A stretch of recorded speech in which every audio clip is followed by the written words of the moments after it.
ফিলিস্তিনি স্বাধীনতাকামী সংগঠন হামাসকে সন্ত্রাসী সংগঠন ঘোষণা দিল আর্জেন্টিনা। হামাসকে সন্ত্রাসী সংগঠন আখ্যায়িত করায় মুসলমানদের পক্ষ থেকে আমি আখলাকুর রহমান আসি বাংলাদেশ থেকে এর তীব্র নিন্দা ও প্রতিবাদ জানাচ্ছি। যাদের অবস্থান মুসলমানদের বিরুদ্ধে, আমরা কি করে তাদের সমর্থন করি? যে আর্জেন্টিনাকে সমর্থন দিতে গলা ফাটাচ্ছেন, নিজ দেশের পতাকা কখন উড়াচ্ছেন তা অনেকের জানা নেই, কিন্তু আর্জেন্টিনাকে সমর্থন দিয়ে বিধর্মীদেরকে সমর্থন জানাচ্ছেন, তাদের পতাকা উড়াচ্ছেন বাংলার মুক্ত আকাশে। যাদের পরাজয়ে আপনি ব্যথিত, অনেকে কেঁদেও ফেলে তাদের পরাজয়ে। আপনার বিবেকের কাছে প্রশ্ন রেখে গেলাম আমি আখলাকুর রহমান আশিক। যাদের অবস্থান মুসলমানদের বিরুদ্ধে, আপনি মুসলিম হয়ে কিভাবে তাদের সমর্থন করেন? জীবনের প্রতিটি কর্মের পুঙ্খানুপুঙ্খ হিসাব দিতে হবে আল্লাহর আদালতে।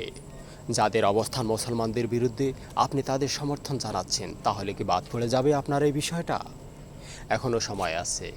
এখন না বুঝলেও বুঝবেন তখন, যখন এই দেহ থেকে যাবে জীবন। পবিত্র কোরআনে সূরা জিলজালে আল্লাহ পাক রব্বুল আলামিন ৭ ও ৮ নম্বর আয়াতে বলেন, অতঃপর কেউ অনুপরিমাণ সৎকর্ম করলে তা দেখতে পাবে, আর কেউ অনুপরিমাণ অসৎকর্ম করলে তাও দেখতে পাবে।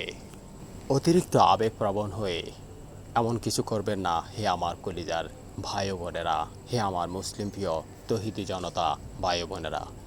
আমি আখলাকুর রহমান আশিক সবাইকে উদারত আহ্বান জানাচ্ছি, দুনিয়ার বুকে যেখানে মুসলমানদের বিরুদ্ধে কেউ অবস্থান নেবে, আমরাই তাদেরকে ভর্ৎসন করব, তাদেরকে বয়কটের ডাক দিব এবং বয়কট করব।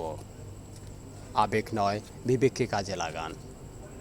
একদিন ঠিকই বুঝতে পারবেন আপনার নেওয়া কোন পদক্ষেপটি সঠিক ছিল এবং কোন পদক্ষেপটি ভুল ছিল।